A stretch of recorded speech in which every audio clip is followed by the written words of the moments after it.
Slash from Guns N' Roses always did like a drink or seven. Sure, he hit it well. They think we drink a lot. They think we slam a lot of drugs. They think this, they think that. It's this big media thing, right? It's all your guys' fault. I remember one time seeing Slash falling down the stairs, which was kind of funny. But he would get drunk and wake up in weird places or maybe get himself into some sort of trouble. After a few too many blackouts, the GNR guitarist decided to get his life in order in the late 80s. Oh, he kept on drinking, but he hired a bodyguard to carry him home.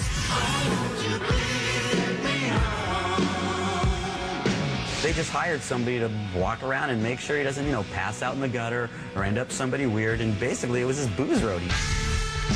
Well, from what I heard, he needed that. We're drinking wine. It's a very fine wine, but... Most of the rock stars that I know have bodyguards. And I think one of the prerequisites is being able to lift the body weight of your rock star.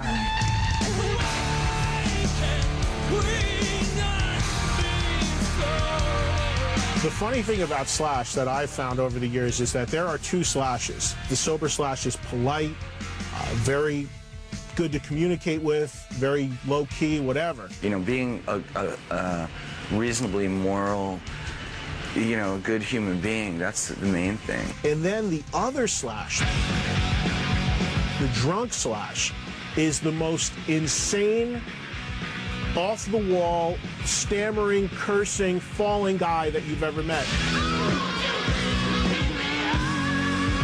I'm like, so, what's the big deal?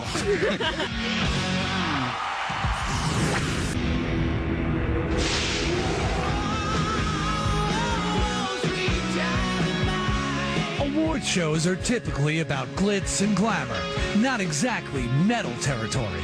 The rock and roll show is really supposed to be about having just a good time.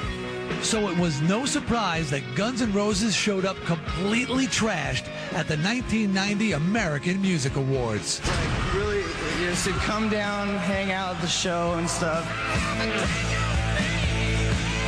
Guns N' Roses have always kind of done that, haven't they? They're either permanently drunk and just don't give a toss. God, we didn't even expect this. Having already won an award, GNR accepted their second with booze in one hand, statuette in the other. Not the kind of folks Dick Clark usually invites to his big shindig.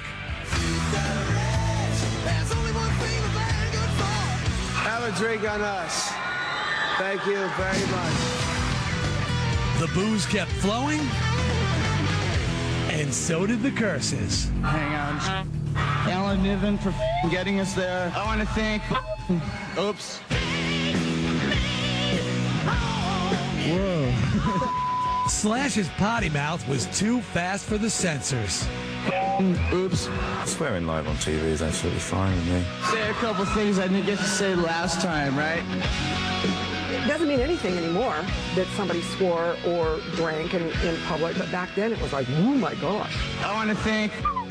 Oops. If everything was squeaky clean and just kind of straight down the line, it'd be a very boring world, wouldn't it?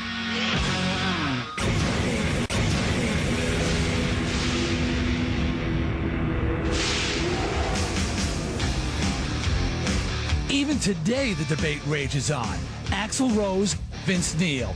Who would have kicked whose ass? Sorry, Vince, but... Axl would have whipped your ass, sorry. The near brawl between these two metal luminaries came way back in 1988 when Guns N' Roses' Izzy Stradlin allegedly assaulted Vince's female friend at a Hollywood club. We were at the Cat House. I was there with Charisse, who was Vince's girl at the time, and Izzy grabbed her breast. He kicked her in the stomach while she was pregnant. I was pissed. I said, next time I see the guy, I'm going to kick his ass. Fast forward to the 1989 VMAs, where Vince made good on his word.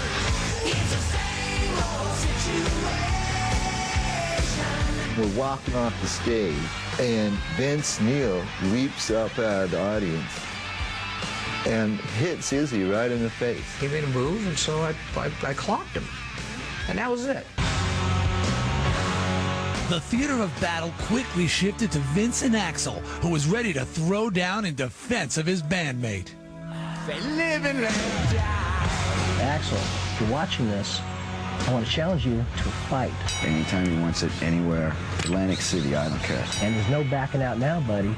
And it's time to put up or shut up. The invitation's there. I'm easy to find.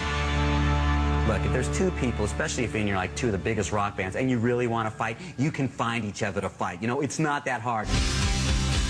Unfortunately, the only battle that happened was a verbal war on MTV.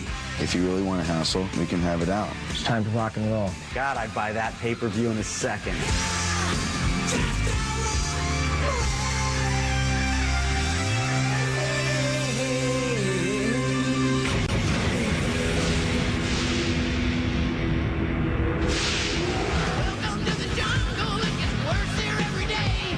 Axl Rose always had an appetite for kicking ass. But when the GNR frontman leaped from the stage and played Sweet Child of Mine on some guy's face, it triggered a legendary night of metal mayhem. I'm gonna watch you bleed. At a 1991 concert in St. Louis, Axl was sporting his trademark tighty whities when he noticed a fan with a camera. Hey, take that. He was less than thrilled. I'll take it, damn it.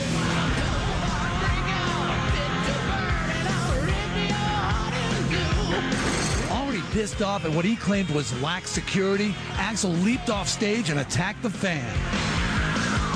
Police say that Axl Rose hit a security guard and hurt 3 spectators. Come on now. You're Axl Rose. Stop it. I think it's typical Axl. Be a good rock star. I think he overreacts a little bit. Maybe I could have handled it better or whatever, but no one was really handling anything at that point. Thanks to the lame-ass security, I'm going home.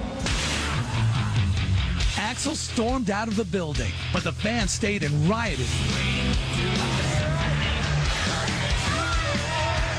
destroying the stage and GNR's equipment. They are tearing up the stage. The screens are down. Welcome to the jungle, Axl. A riot broke out at a Guns N' Roses concert after Rose leaped into the crowd.